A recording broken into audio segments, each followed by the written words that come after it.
أعوذ بالله من الشيطان الرجيم. بسم الله الرحمن الرحيم.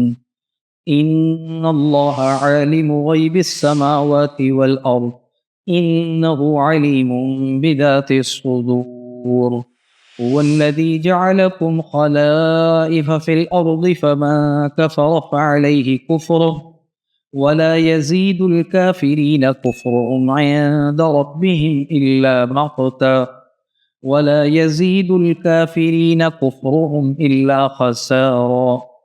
قل أرأيتم شركاءكم الذين تدعون من دون الله أروني ماذا خلقوا من الأرض أم لهم شرك في السماوات أم آتيناهم كتابا فهم على بينة منه بل إن يعد الظالمون بعضهم بعضا إلا غرورا. إن الله يمسك السماوات والأرض أن تزولا ولئن زالتا إن أمسكهما من أحد من بعده إنه كان حليما غفورا. سورۃ فاطر کا آج آخری سبق ہے، اور گزشتہ سبق کی جو آخری آیت تھی وہ بہت اہم تھی، اور اس میں اللہ سبحانہ و تعالیٰ نے یہ فرمایا تھا آیت نمبر 37 میں. آج کا سبق جہاں سے شروع ہو رہا ہے اس سے پچھلی آیت، اس میں اللہ تعالیٰ نے کافروں کا اور جہنمیوں کا ذکر کرتے ہوئے فرمایا تھا وَهُمْ يَصْطَرِخُونَ فِيهَا، کہ وہ دوزخ میں چیخ و پکار کریں گے، اور کیا کہیں گے؟ وہ یہ کہیں گے ربنا اخرجنا، اے ہمارے پروردگار ہمیں باہر نکالیے، نعمل صالحا، ہم نیک اعمال کریں گے، غیر الذی کننا نعمل، ان اعمال کے علاوہ جو ہم کیا کرتے تھے، جو برے اعمال کیا کرتے تھے ان کو چھوڑ کر اب اچھے اعمال کریں گے. یہ تقریباً ہر جہنمی کی اور ہر اللہ کے نافرمان گناہ گار کی وہاں یہ صدا ہوگی، اور وہاں اس کی یہ چیخو پکار ہوگی. اب آگے سے جو جواب دیا جائے گا، اللہ تعالیٰ جو جواب دیں گے وہ بہت نصیحت آموز ہے، اور اس میں ہم سب کے لیے بہت بڑی عبرت کا سامان ہے. اللہ تعالیٰ فرمائیں گے، وہاں کہا جائے گا اولم نعمرکم ما یتذکر فیہ من تذکر وجاءکم النذیر، کیا ہم نے تمہیں اتنی عمر نہیں دی تھی کہ جس نے نصیحت حاصل کرنی ہوتی تو وہ حاصل کر لیتا، اور اس عمر دینے کے علاوہ ہم نے مزید ہدایت کا یہ بندوبست کیا تھا وجاءکم النذیر، کہ تمہارے پاس ڈرانے والے بھی آ گئے تھے. اب یہ عمر کتنی، اس حوالے سے مختلف مفسرین کی آراء ہیں. بعض مفسرین فرماتے ہیں کہ اس سے 17 سال کی عمر مراد ہے. عام طور پہ 17-18 سال کی عمر میں انسان بالغ ہو جاتا ہے، تو جس کو 17 سال کی عمر مل گئی اب وہ اللہ کے ہاں یہ عذر نہیں کر سکتا کہ اے اللہ مجھے دوبارہ بھیجیے اور میں نیک عمل کروں گا اور میں ٹھیک ہو جاؤں گا، انسان بن جاؤں گا. تو وہ جو 17 سال عمر مل گئی تھی وہ کافی تھی نصیحت حاصل کرنے کے لیے. بچپن بھی دیکھ لیا اور لڑکپن بھی دیکھ لیا، جوان بھی ہو گئے اور ابھی بھی ٹھیک نہیں ہوئے. بعض مفسرین فرماتے ہیں کہ اس سے 18 سال مراد، بعض فرماتے ہیں کہ اس سے 40 سال کی عمر مراد، بعض فرماتے ہیں کہ اس سے 60 سال کی عمر مراد، کہ ایک آدمی کو 40 سال عمر مل گئی تو بس اللہ کی طرف سے حجت تمام ہو گئی. اب اس کا وہاں کوئی عذر، کوئی مزید نصیحت حاصل کرنے کا بہانہ، دوبارہ دنیا میں جا کے نیک اعمال کرنے کی تمنا، خواہش، یہ وہاں کام نہیں آئے گی. یہ اللہ کی طرف سے بہت زبردست قسم کی ڈانٹ ہوگی، اور جو لوگ زندہ ہیں ان کے لیے بہت بڑی نصیحت ہے اس میں. اور پھر آگے اللہ فرماتے ہیں وجاءکم النذیر، کہ تمہارے پاس ڈرانے والے بھی آئے تھے. اب نذیر سے کون مراد ہے؟ نذیر سے انبیاء مراد، نذیر سے صحابہ مراد ہیں، تابعین مراد ہیں، ہر زمانے کے اندر وقت کے علماء مراد ہیں، خطیب صاحب مراد ہیں، جمعے کا بیان کرنے والے صاحب مراد ہیں، کہ یہ سب آ کے بھی تم کو سمجھاتے رہے. عمر بھی دی تھی، عقل بھی دی تھی، شعور بھی دیا تھا، وہ پختگی کی عمر تم نے حاصل بھی کر لی تھی.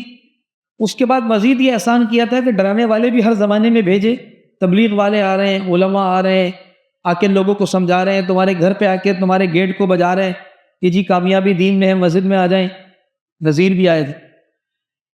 بعض مفسرین فرماتے ہیں کہ اس نذیر سے، یہ جو اللہ فرما رہے ہیں کہ تمہارے پاس عمر بھی دی تھی، نذیر بھی آیا، اس نذیر سے سفید بال مراد ہے کہ تمہارے سفید بال بھی آ گئے تھے. سفید بال آنے کے بعد تو تم انسان کے بچے بن جاتے. سفید بال خود اس بات کی علامت ہے کہ اب تمہارا زوال شروع ہو چکا ہے، اور اب جو دنیا کی جوانی کی رعنائی تھی، اب وہ رعنائی جو ہے وہ قبر کے قریب تم کو لے کر جا رہی ہے. اس سے جو ہے وہ نذیر سے سفید بال مراد. بعض رات فرماتے ہیں کہ اس نذیر سے پوتا مراد ہے کہ ہم نے تم کو بیٹا دیا، تو بیٹا ملنے کے بعد تم سمجھ جاتے، پھر تمہارے بیٹے کا بھی بیٹا ہو گیا، پوتا بھی ہو گیا. پوتا ہونے کے بعد بھی تم ٹھیک نہیں ہوئے، انسان کے بچے نہیں بنے، اور تم نے اللہ کی ہدایت پر عمل نہیں کیا اور قرآن و سنت پر نہیں آئے، اور اب کہتے ہو کہ دوبارہ دنیا میں جا کے نیک اعمال کریں گے. تو نذیر سے ہر قسم کے ڈرانے والے مراد ہیں، اور علماء بھی مراد ہیں، انبیاء بھی مراد ہیں، اور سفید بال بھی مراد ہیں، اور یہ ساری چیزیں مراد ہیں. اس کے علاوہ بہادر فرماتے ہیں کہ اس نذیر سے انسان کو جو مختلف بیماریاں اور تکالیفیں آتی رہتی ہیں وقتاً فوقتاً، وہ بھی مراد ہیں. کہ اللہ فرما رہے ہیں کہ یہ جو بھی بیماری آتی ہے وہ ان کو انسان کو ڈرانے کے لیے آتی ہے. اور واقعتاً ایسا ہوتا ہے، جو آدمی بہت سخت بیمار ہو جاتا ہے نا، اور اس کو یہ لگتا ہے کہ اب میں ریکور نہیں ہوں گا، تو وہ بھی ایک طریقے سے اللہ کی طرف سے ایک الارم ہوتا ہے، تنبیہ ہوتی ہے، ٹھیک ہو جاؤ. اور یہ اس وقت عزم بھی کرتا ہے کہ یار اب میں پیروں پر کھڑا ہو گیا تو اب اللہ کی کوئی نافرمانی نہیں کروں گا. لیکن جب دوبارہ صحت ملتی ہے تو دوبارہ غفلت میں پڑ جاتا ہے. تو یہ بہت اہم بات. اسی آیت کے تسلسل میں آج اللہ تعالیٰ، آج کے سبق میں اللہ یہ فرما رہے ہیں ان اللہ عالم غیب السماوات والارض. اور یہ سب کچھ کیوں ہوگا؟ اس لیے کہ اللہ تعالیٰ آسمان اور زمین کے غیب کے جاننے والے ہیں، پوشیدہ چیزوں کا علم رکھنے والے ہیں.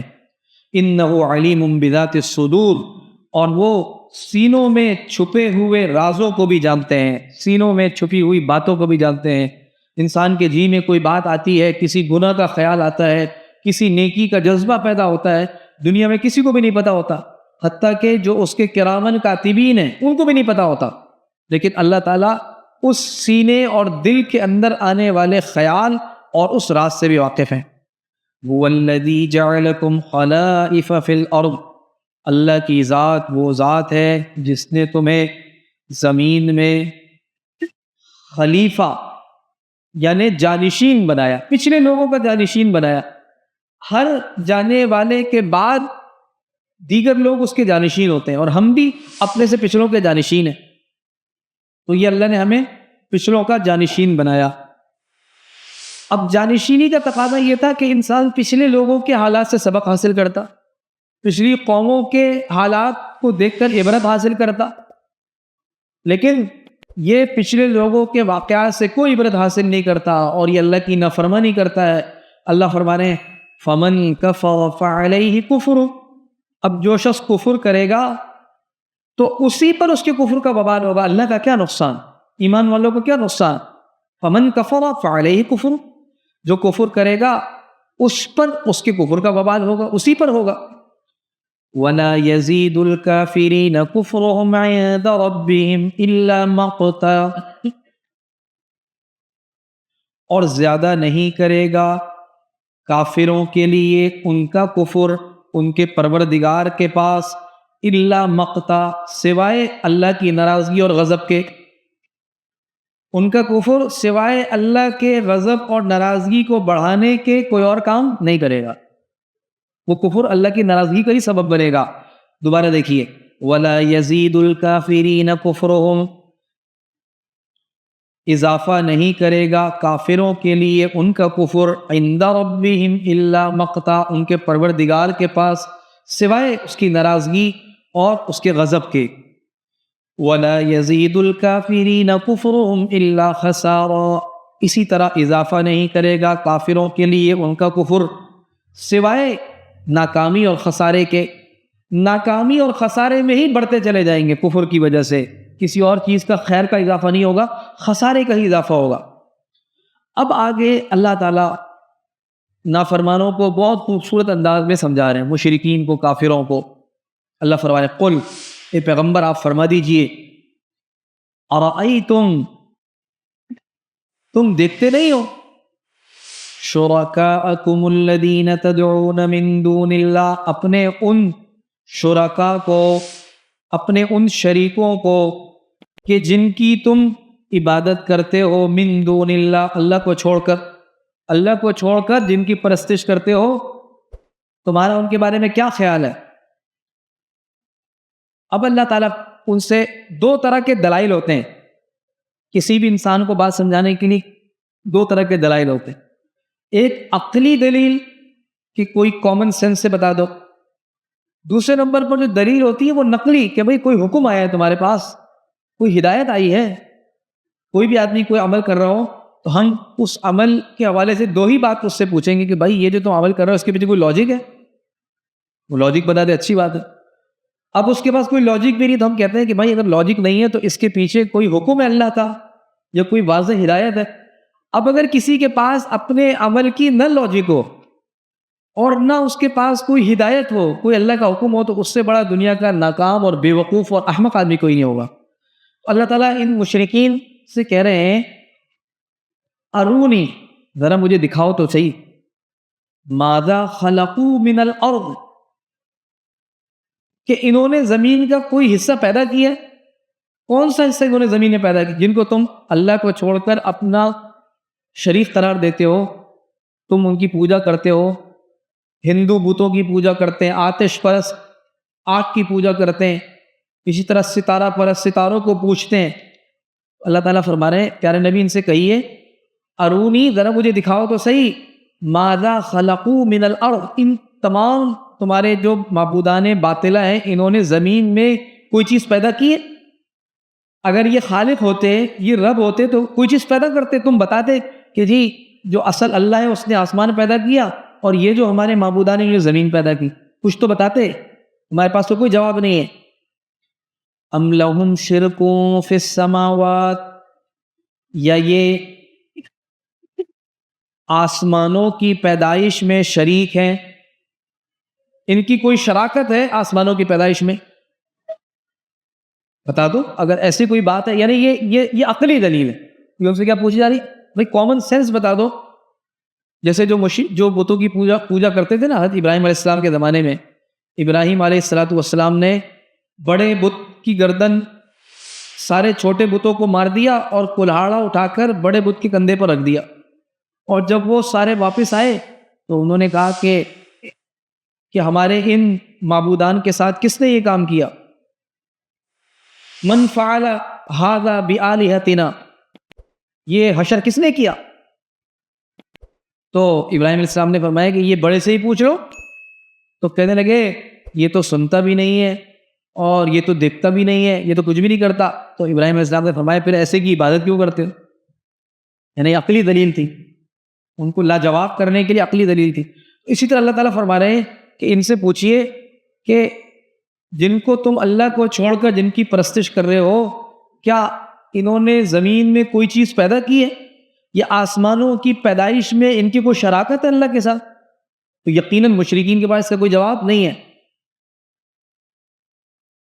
اگلی بات، ام آتیناہم کتابا، یا ہم نے انہیں دی ہے کوئی کتاب، فہم علی بینۃ من، اور یہ اس کتاب کی کسی واضح ہدایت پر یہ کام کر رہے ہیں۔ کوئی عقلی دلیل ہے یا کوئی نقلی دلیل ہے، دونوں نہیں ہے تو تم سے بڑا احمق کوئی نہیں۔ سمجھ آ رہی بات؟ ام آتیناہم کتابا، یہ ہم نے انہیں کوئی کتاب دی ہے، فہم علی بینۃ من، کہ یہ اس کتاب کی کسی واضح ہدایت پر یہ کام کر رہے ہیں۔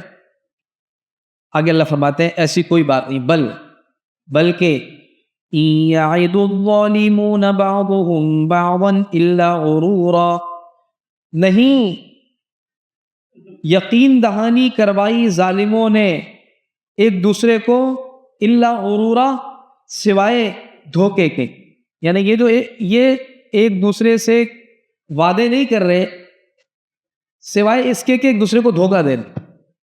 یہ جو ایک دوسرے کو یقین دہانی کراتے ہیں کہ جی ہم بچ جائیں گے، ہمارے معبودان ہمیں بچا لیں گے، یہ کوئی وعدہ یقین دانی نہیں ہے، یہ سوائے دھوکے کے کچھ بھی نہیں. بل ان یعد الظالمون بعضهم بعضا الا غرورا، نہیں بلکہ یعد الظالمون بعضهم بعضا الا غرورا، یہ ظالم لوگ ایک دوسرے کو خالص دھوکے کی یقین دہانی کراتے آئے ہیں، دھوکہ دے رہے ہیں ایک دوسرے کو. اب اللہ کی قدرت بیان ہو رہی ہے کہ یہ سارے معبودان ایک طرف، اللہ کی قدرت ایک طرف. اللہ کون ہے؟ ان اللہ یمسک السماوات والارض ان تزولا، بے شک اللہ کی ذات وہ ہے جس نے تھام رکھا ہے آسمانوں کو اور زمینوں کو، ان تزولا کہ وہ اپنی جگہ سے ٹلے نہیں. اللہ نے تھام رکھا ہے کہ وہ اپنی جگہ سے نہ ٹلیں. اگر اللہ نہ تھام رکھے تو اللہ کے بعد کوئی ان کو ٹلنے سے روک نہیں سکتا.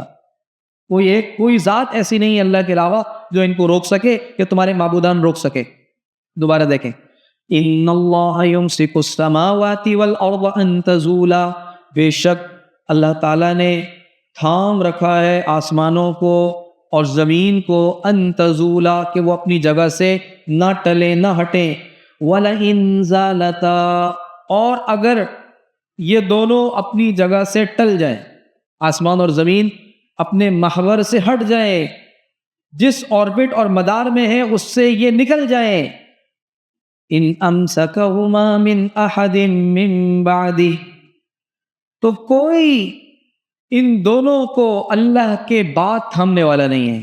کوئی بھی ایسا نہیں ہے جو ان دونوں کو تھام سکے من بعدی، اللہ کے بعد. اللہ کے علاوہ کوئی کو تھامنے والا پھر نہیں ہے، پھر یہ کسی کے قابو نہیں آئیں گے اور یہ کائنات تہس نہس ہو جائے گی.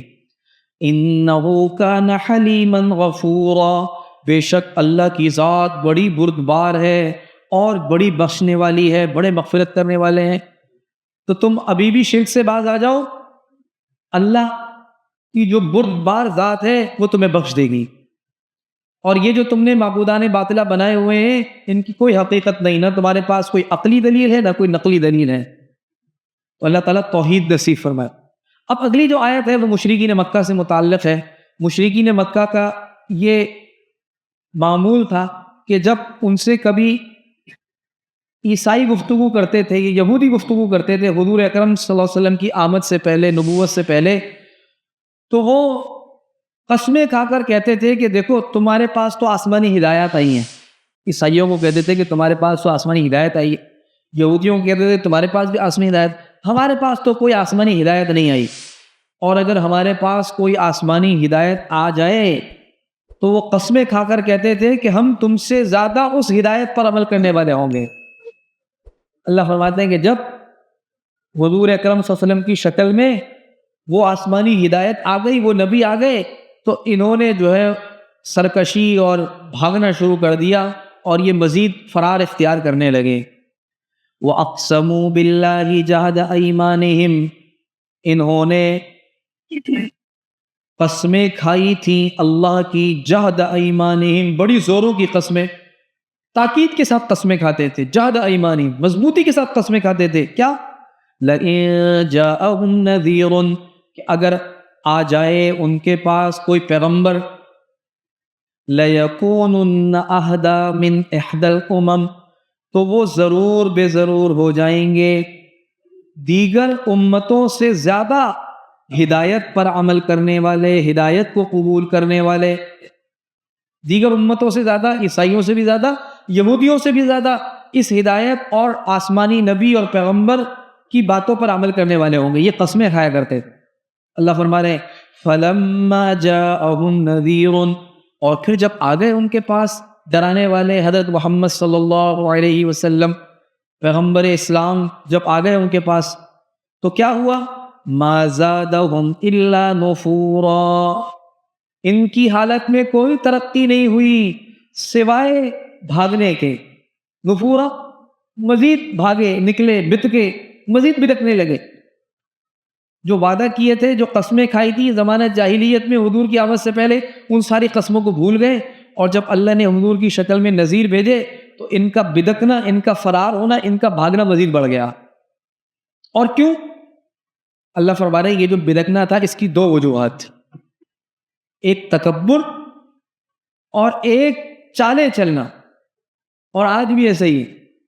جو لوگ ہدایت سے منہ موڑتے ہیں ان میں یہ دو بیماریاں ہوتی ہیں. ایک تو تکبر ہوتا ہے اور ایک یہ کہ ان کے مزاج میں سازشیں ہوتی ہیں. سازشی مزاج کے لوگ ہوتے ہیں تو وہ ہدایت پر نہیں آتے. اللہ فرما رہے ہیں ما زادہم الا نفورا، ان کی حالت میں کوئی اضافہ نہیں ہوا سوائے زیادہ بھاگنے کے، بدکنے کے. کیوں؟ استکبارا فی الارض، بوجہ زمین میں گھمنڈ کے. استکبارا فی الارض، اپنے آپ کو زمین میں بڑا سمجھتے تھے.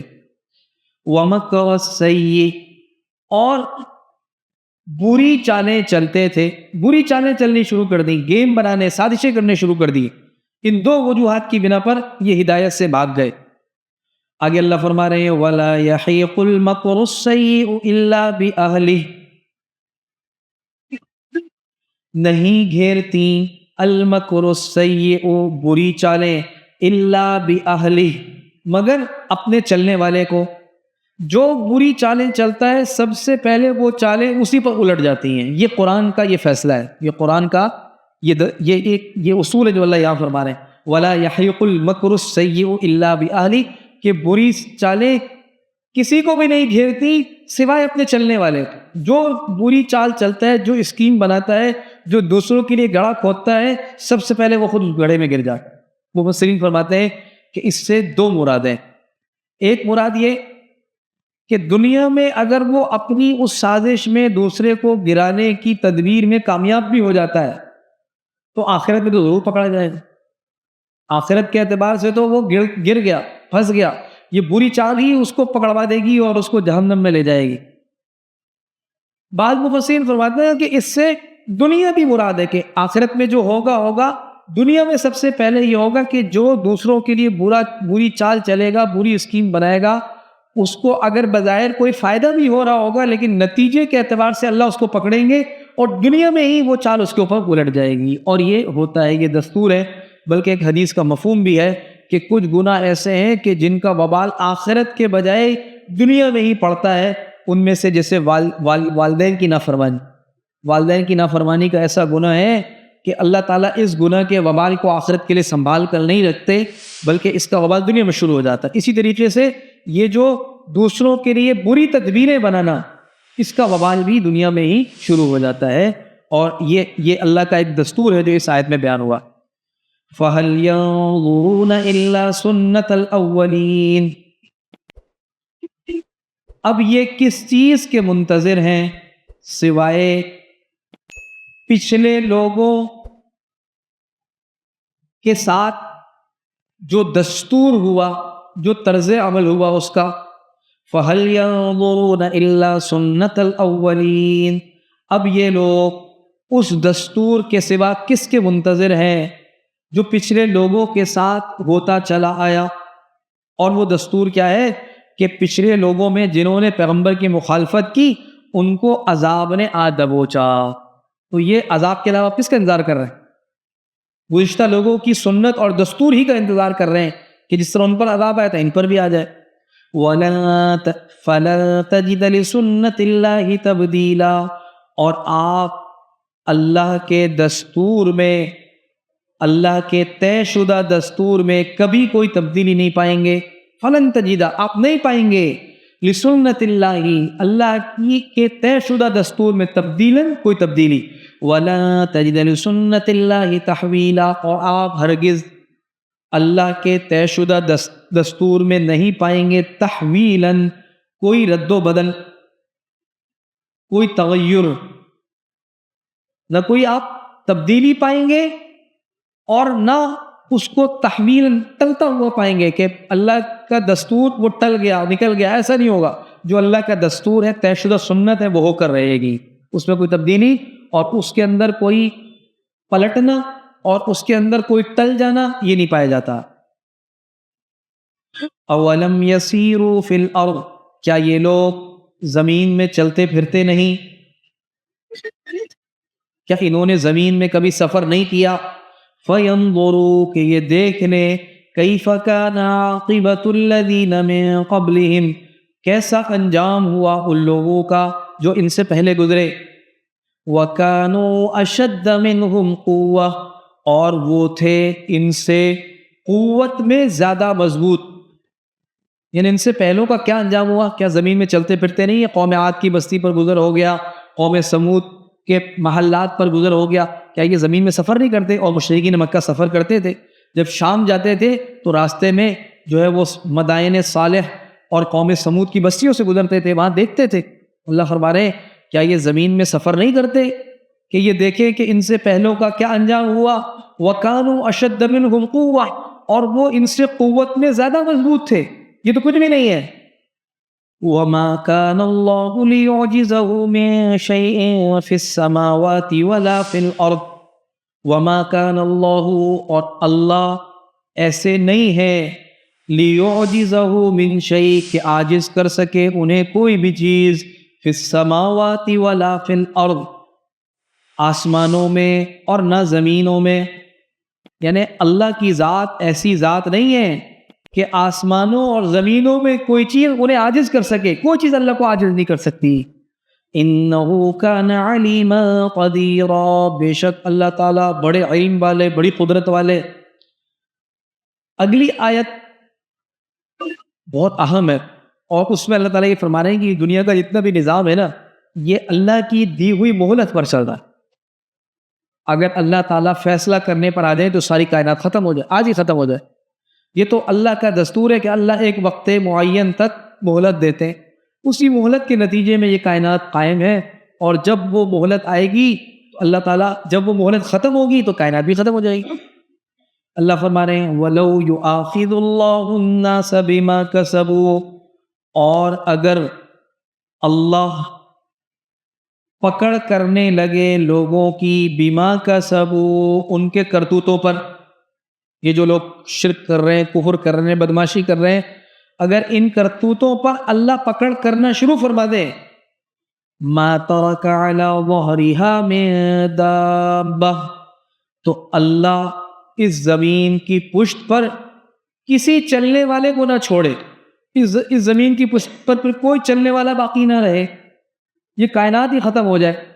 کافر تو اپنے ان پر جو عذاب ہے اس کی وجہ سے ختم ہو جائے، اور جب وہ ختم ہو گئے تو اب کائنات کے اندر مسلمانوں کے رہنے کا اور دیگر مخلوقات اور دیگر نظام جو اللہ نے ایک آزمائش کے لیے رکھا ہے وہ بھی باقی نہیں رہے گا.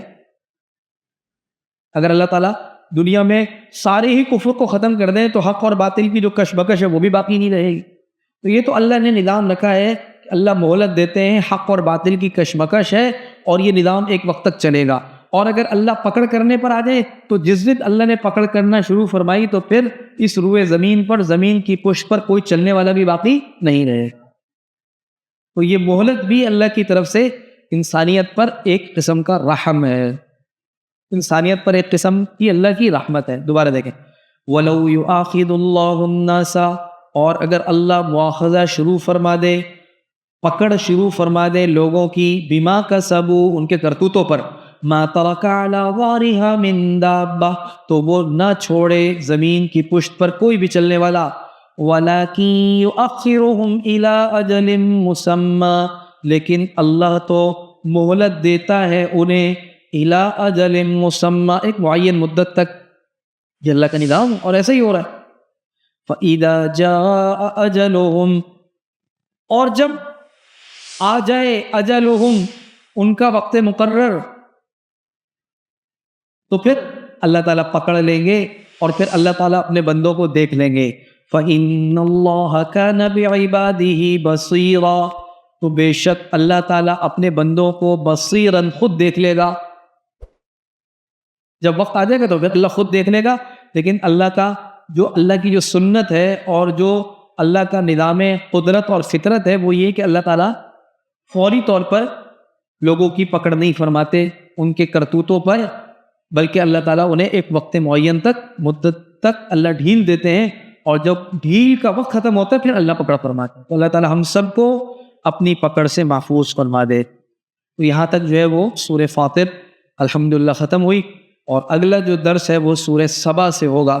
اللہ تعالیٰ ہمیں قرآن کریم سمجھنے سمجھانے والا اور اس کی دعوت کو پوری دنیا میں پہنچانے والا اپنے بچوں، اپنی خواتین، اپنی مستورات کو بھی یہ ساری باتیں سکھانے والا اللہ تعالیٰ ہمیں بنا دے.